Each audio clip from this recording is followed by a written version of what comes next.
Good afternoon छात्रों, आज हम आपको डीएलएड सेकंड सेमेस्टर में जीव विज्ञान में आपको जीवों की संरचना के बारे में बताएंगे। तो जीवों की जो संरचना है, सबसे पहले हम आपको जीवों की संरचना में कोशिका के बारे में बताएंगे कि कोशिका आपका जो है सबसे पहले आप इसमें जो कोशिका के बारे में कि कोशिका है क्या चीज़। तो आपका जो कोशिका है, तो कोशिका में सबसे पहले कोशिका जो की खोज सर्वप्रथम रॉबर्ट हुक ने किया था। सर्वप्रथम रॉबर्ट हुक ने खोज किया और ये 1665 ईस्वी में 1665 ईस्वी में रॉबर्ट हुक ने कोशिका की खोज की। और कोशिका जो होता है, आप कोशिका दो प्रकार से होते हैं। आपका फर्स्ट जो है एक कोशिकी और दूसरा है आपका बहुकोशिकी। एक कोशिकी और बहुकोशिकी। अभी तो हमने जीवों की संरचना में जो कोशिका की खोज रॉबर्ट हुक ने 1665 ईस्वी में, और कोशिका दो भागों में होती है, एक कोशिकी और बहुकोशिकी। तो आधार पे दो भागों में बनते हैं। तो ये जो पहला आपका एक कोशिकी, अभी तो कोशिका की परिभाषा हम आपको बता देते हैं कि कोशिका एक तरीके से संरचनात्मक एवं क्रियात्मक इकाई होती है। मतलब कि जीवों की संरचना में जो कोशिका है, कोशिका एक संरचनात्मक एवं क्रियात्मक इकाई होती है। और इसमें जो संरचनात्मक एवं क्रियात्मक इकाई है वो अब आपको, जैसे इसमें कोशिका है तो आप में कोशिकाओं की जो आकृति एवं आकार एवं बहुकोशिकीय जीवों एवं पौधों में कोशिकाओं की संख्या भी अलग अलग होती है। और वयस्क मनुष्य में यह संख्या लगभग 1000 खरब या जंतु कोशिकाओं में 1000 खरब होता है। 1000 आपके खरब आंकी गई है वयस्क मनुष्य में। ये क्या है आपकी वयस्क मनुष्य में जो कोशिकाओं की दर है, संख्या है, 1000 खरब आंकी गई है। तो छात्रों, अब हम आपको कोशिका की परिभाषा बताएंगे कि कोशिका की परिभाषा क्या है। कोशिका की परिभाषा,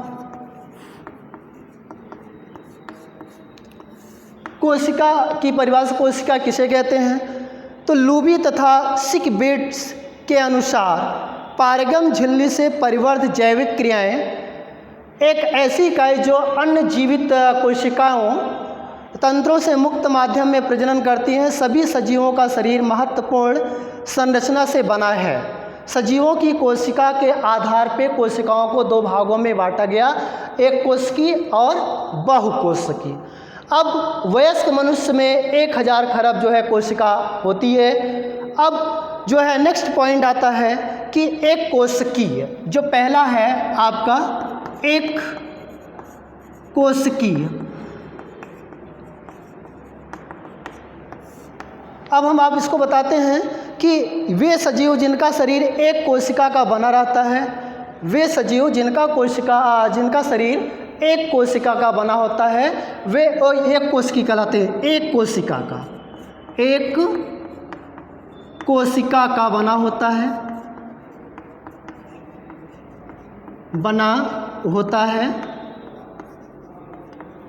एक कोशिकी कहलाते हैं। एक कोशिकीय।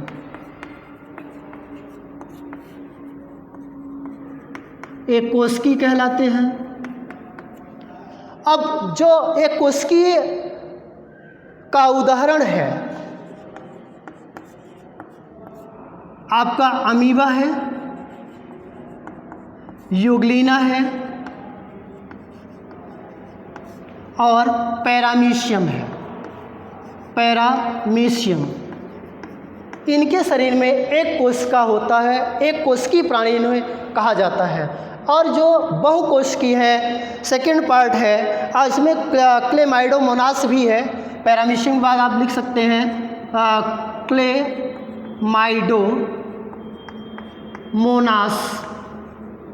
क्लेमाइडोमोनास भी है। क्लेमाइडोमोनास एक शैवाल है और यह एक पौधा है। शैवाल एक पौधा है।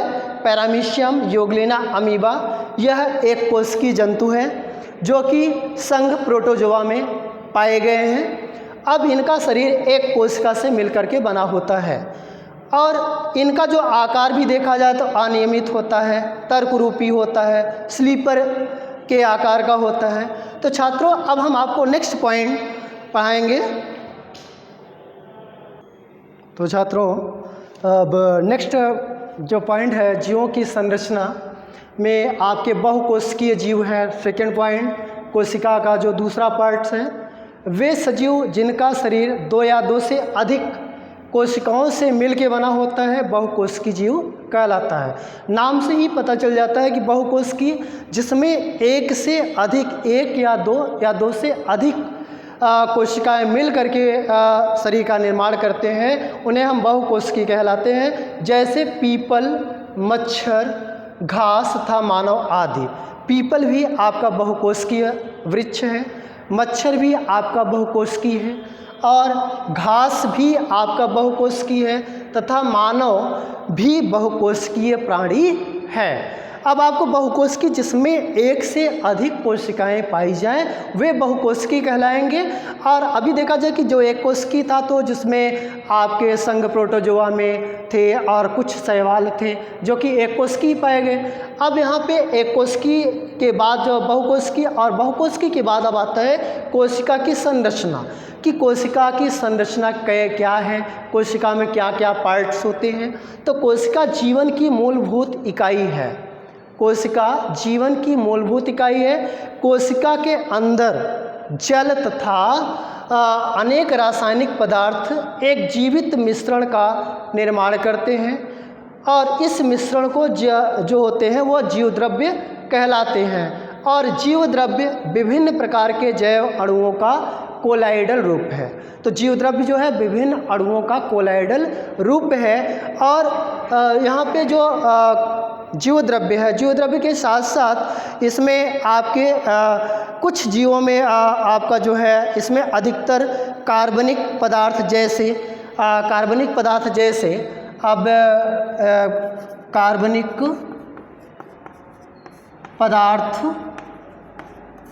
जैसे प्रोटीन,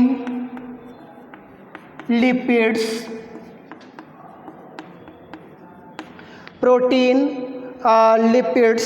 कार्बोहाइड्रेट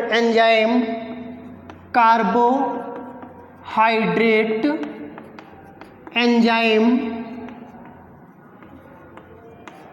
वसा, ये सब पार्ट जो है जीव द्रव्य में जो है एक अणुओं का जो कोलाइडल रूप होता है वहाँ पे आपके पाए जाएंगे। और न्यूक्लिक अम्ल भी पाया जाएगा। न्यूक्लिक अम्ल जिसमें आपके डीएनए और आरएनए भी पाए जाएंगे। अब आप जानते हैं कि जो जीव द्रव्य है इसमें आपके डीएनए, आरएनए आपके पाए जाएंगे। तो डीएनए और आरएनए मिल करके जो है न्यूक्लिक अम्ल का निर्माण करते हैं छात्रों। तो यहाँ पे अब आ गई बात की एक क्वेश्चन बनता है कि डीएनए का पूरा नाम क्या है। तो डीऑक्सीराइबोस न्यूक्लिक अम्ल, आरएनए का पूरा नाम राइबोस न्यूक्लिक अम्ल होता है। तो ये तो रहा कोशिका की संरचना में। और इसके साथ साथ जीव द्रव्य में आपके जल भी पाए जाते हैं। जीव द्रव्य में जल भी आपके होते हैं और जल के साथ साथ यहाँ पे ये तो होते ही हैं, इसके साथ जल भी पाए जाते हैं कोशिका की संरचना में। अब कोशिका में अब अगला पॉइंट होता है कोशिका झिल्ली है। कोशिका झिल्ली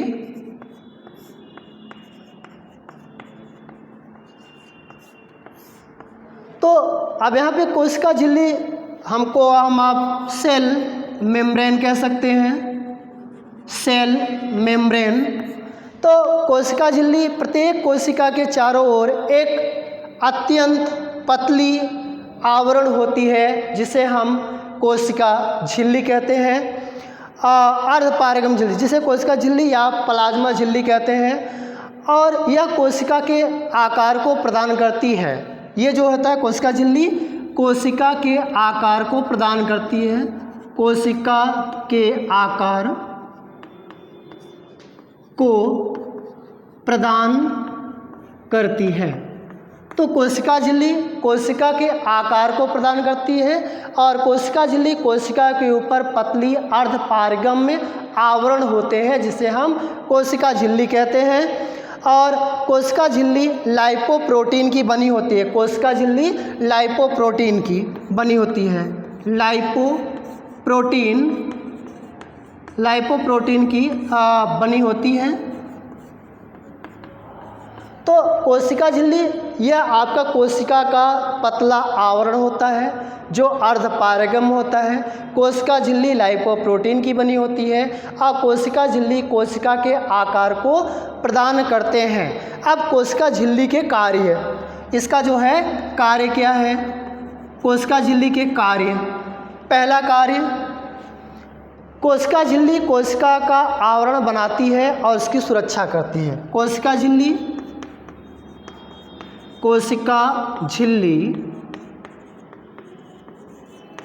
कोशिका का आवरण बनाती है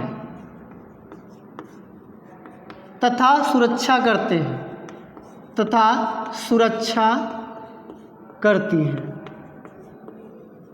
ये तो पहला कार्य हो गया छात्रों, कोशिका झिल्ली कोशिका का आवरण बनाती है और सुरक्षा करती है। दूसरा कार्य इसका है, यह पदार्थों का चयन कर उन्हें कोशिका में प्रवेश कराने में सहायता है। यह कोशिकाओं का जो है एक तरीके से चयन करके आपका उसमें प्रवेश कराते हैं। और तीसरा है, यह अनुपयोगी पदार्थों को बाहर निकालने में सहायक होते हैं। यह अनुपयोगी पदार्थों को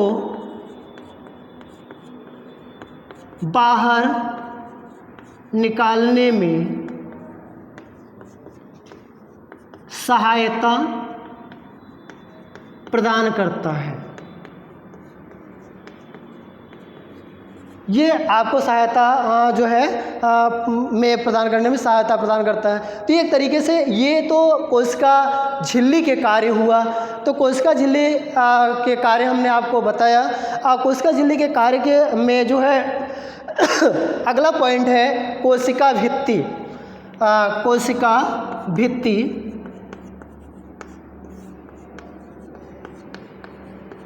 तो आपको ये कोशिका की संरचना चल रही है। कोशिका की संरचना में कोशिका झिल्ली पहला पार्ट, दूसरा कोशिका भित्ति है। अब कोशिका भित्ति जो होती है उसको हम सेल वॉल कहते हैं, इंग्लिश में सेल वॉल बोलते हैं। कोशिका भित्ति को पादप कोशिका में कोशिका झिल्ली के ऊपर सेलुलोज की बनी एक दृढ़ कोशिका भित्ति पाई जाती है।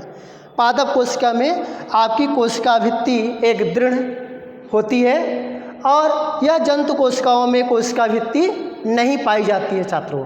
ये केवल पादप कोशिकाओं में ही आपके कोशिका भित्ति होती है जो आपके एक तरीके से कह सकते हैं कि सेलुलोज की बनी एक दृढ़ आवरण होता है। दृढ़ कोशिका सेलुलोज की बनी होती है। आपका सेलुलोज की जो है ये बने होते हैं और यह कोशिका की संरचना में जो कोशिकाओं को सहायता प्रदान करते हैं। पादप में ये पाए जाते हैं, जंतुओं में नहीं पाए जाते हैं। यह अर्धपारगम्य होती है। पादप कोशिका का सबसे बाहरी भाग कोशिका भित्ति कहलाता है। पादप कोशिका का जो है पादप कोशिका का सबसे बाहरी भाग जो है कोशिका भित्ति होता है, जो कि यह कोशिका भित्ति आपके कोशिकाओं को सुरक्षा कवच का काम करता है। और कोशिका भित्ति जो है सेलुलोज नामक पदार्थ से आपका जो है बने होते हैं। सेलुलोज और निर्जीव तथा दृढ़ भित्ति होती है आपका सेलुलोज नामक पदार्थ से कोशिका भित्ति का निर्माण होता है। तो छात्रों, आपको हम सेल के बारे में बता रहे हैं, कोशिका। और कोशिका हमने आपको पहले ही बता दिया कि यह जीवों के संरचनात्मक एवं क्रियात्मक इकाई होती है। कोशिका जो है संरचनात्मक एवं क्रियात्मक इकाई होती है और कोशिका के द्वारा ही पादप और जंतु के शरीर का निर्माण होता है। और ये आपका बिना कोशिकाओं के समूह का कोई भी, चाहे वो पादप हो चाहे जंतु हो, उनके शरीर का निर्माण अच्छी तरीके से नहीं हो सकता है। अब नेक्स्ट पॉइंट आता है केंद्रक।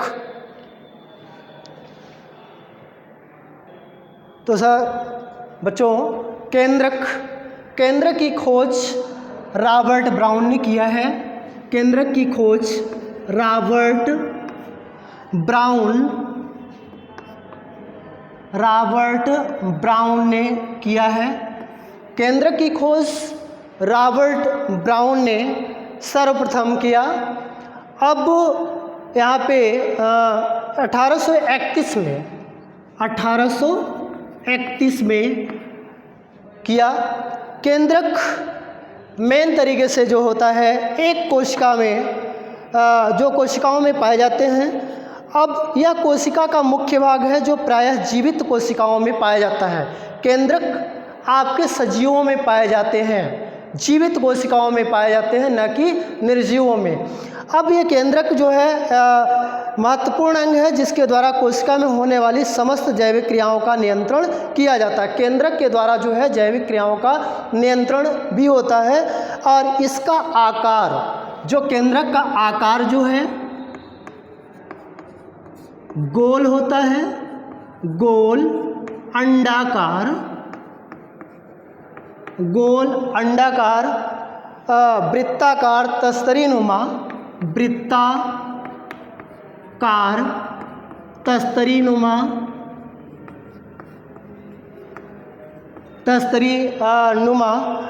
पाए जाते हैं। और इनका जो केंद्रक के चारों ओर पतली दोहरी झिल्ली होती है। केंद्रक के चारों ओर पतली झिल्ली पाई जाती है। केंद्रक प्रत्येक झिल्ली लगभग 75 से 90 एंगस्ट्रॉम होती है। प्रत्येक झिल्ली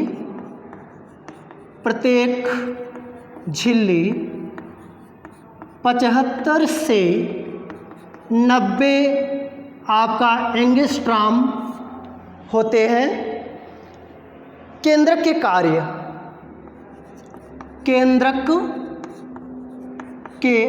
कार्य छात्रों, केंद्रक का निम्नलिखित कार्य होते हैं केंद्रक के। एक तो केंद्रक की सहायता से, अब केंद्रक आपके दो होते हैं, जैसे आपका देखा जाए तो केंद्रक की सहायता से प्रजनन में सहायक होता है केंद्रक। और केंद्रक की सहायता से जो है आपका मेटाबॉलिक जो उपापचय की क्रिया है इसको कंट्रोल किया जाता है। तो जो पहला कार्य है, केंद्रक कोशिका के सभी कार्यों पर नियंत्रण करता है। केंद्रक कोशिका के सभी कार्यों पर नियंत्रण करता है। केंद्रक कोशिका के सभी कार्यों पर नियंत्रण करता है। दूसरा है गुणसूत्र जीवों के लक्षणों का निर्धारण करते हैं। गुणसूत्र जीवों के लक्षणों का निर्धारण करते हैं। तो छात्रों, यहाँ पे जो हम केंद्रक के कार्य बता रहे हैं, तो केंद्रक में आपका जो है गुणसूत्र भी पाए जाते हैं जो कि उसका निर्धारण करते हैं जीवों के लक्षणों का। नेक्स्ट पॉइंट है, एक पीढ़ी से दूसरी पीढ़ी में गुणों का स्थानांतरण भी करते हैं। एक पीढ़ी से दूसरे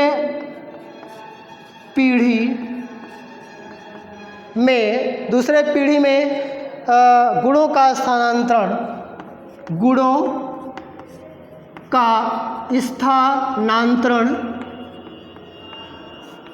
भी करते हैं। तो छात्रों, ये तो केंद्र के कार्य हुए कि एक पीढ़ी से दूसरी पीढ़ी में गुणों का स्थानांतरण करते हैं, गुणसूत्र में जीवों के लक्षणों का निर्धारण करते हैं, केंद्रक कोशिका के सभी कार्यों पर नियंत्रण करता है। तो एक तरीके से अगर हम कह सकते हैं कि जो केंद्रक है, केंद्रक में आपका न्यूक्लियर मेम्ब्रेन होते हैं, गुणसूत्र होते हैं। अब अगर ऐसा देखा जाए तो गुणसूत्र में आपके जो है हर एक जीव में अलग अलग गुणसूत्र पाए जाते हैं। तो एक तरीके से जो केंद्रक का जो कार्य होता है, अब केंद्रक में किसी जंतुओं में एक और किसी में दो होते हैं। जैसे अगर देखा जाए तो पैरामीशियम है, तो पैरामीशियम में आपके गुणसूत्र केंद्रक दो होते हैं और एक आपका छोटा और दूसरा बड़ा केंद्रक होता है। जो छोटा केंद्रक होता है वो हमेशा प्रजनन वाले आर्गन्स को जो है एक तरीके से कंट्रोल करता है और उनको एक्टिव करता है। और जो बड़ा केंद्रक होता है वह उपापचय की क्रिया को जो है नियंत्रित करता है। और इस तरीके से छात्रों, ये तो आपके केंद्रक के जो कार्य हैं हमने आपको बताया। केंद्रक के साथ साथ अब हम अगला पॉइंट हम आपको बताएंगे, क्या कहते हैं कि केंद्रक के बाद फिर कोशिकांग बताएंगे कि कोशिकांग में अगला जो है आपका जो सबसे पहले कोशिकांग।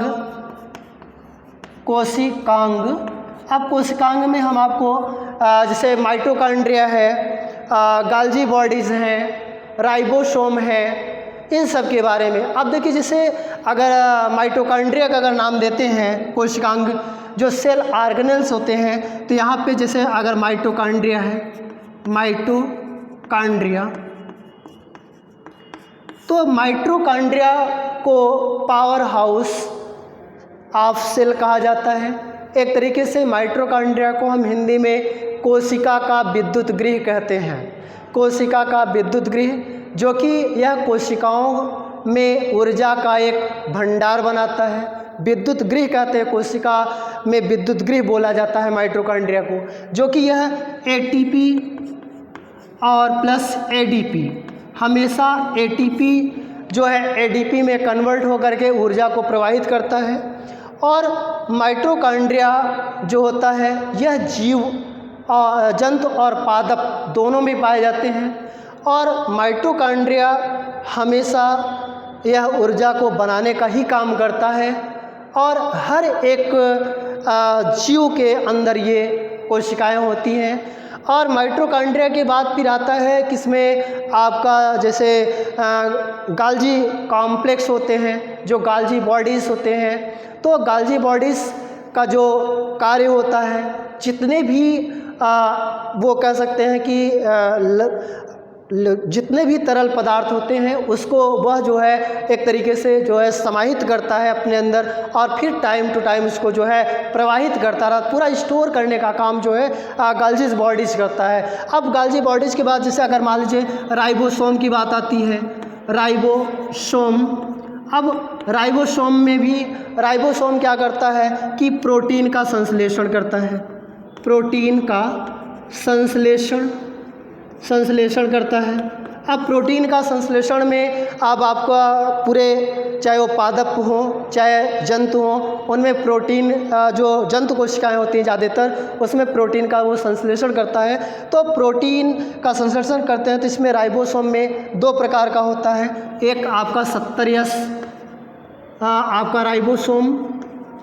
राइबोसोम और दूसरा होता है आपका 80S राइबोसोम, 80S राइबोसोम। अब ये दोनों आपके मिल करके प्रोटीन का संश्लेषण करते हैं, चाहे वो 70S हो और चाहे 80S राइबोसोम हो। अब 70S और 80S राइबोसोम का जो सब यूनिट में बांटे गए हैं, जैसे आपका यहाँ पे एक तरीके से कह सकते हैं कि 30S प्लस 50S और इसका जो है 40 यस और 60 यस। इसमें इसलिए 30 सब यूनिट जो है उसकी बांटी गई है कि जब यह कोई जंतुओं में जब ये पूरी तरीके से वर्क करते हैं तो जब ये टूटता है तो 30 और 50 80 हुआ, तो उसमें 10 जो यस है वो ऊर्जा को एक तरीके से प्रवाहित करने में जो है जुड़ता है, और फिर 80 यस में भी 40 और 60 का होता है। तो ये आपके जो माइटोकॉन्ड्रिया हैं, राइबोसोम है, इन सब का अलग अलग वर्क है। तो राइबोसोम हमेशा प्रोटीन का संश्लेषण करेंगे। अगर यहाँ पे क्या कहते हैं कि अगर लाइसोसोम भी है तो वह उसको हम आत्महत्या की थैली बोलते हैं उसको। और इसके बाद जो ये गोल्जी कॉम्प्लेक्स है, या यहाँ पे जैसे अगर कहा जाए तो गोल्जी कॉम्प्लेक्स ये आपके तरल पदार्थों को जो है बॉडी के अंदर समाहित करते हैं। तो छात्रों, ये हमारा जो कोशिका की बात चल रही थी, या कोशिका के अंदर ही आपके जो मेन हैं वो एक तरीके से कार्य किए। अब हम आपको नेक्स्ट बताएंगे इसमें। तो छात्रों, अभी हमने आपको जो कोशिका के बारे में बताया कि कोशिका की खोज, केंद्रक की खोज, और फिर केंद्रक के का क्या कार्य हैं, फिर कोशिकांग में हमने जनरल चीज़ आपको माइटोकॉन्ड्रिया बता दिया, और राइबोसोम बताया, और गोल्जी कॉम्प्लेक्स बताया। इस तरीके से हमारा टॉपिक आज का जो था यहीं पे समाप्त करते हैं। धन्यवाद।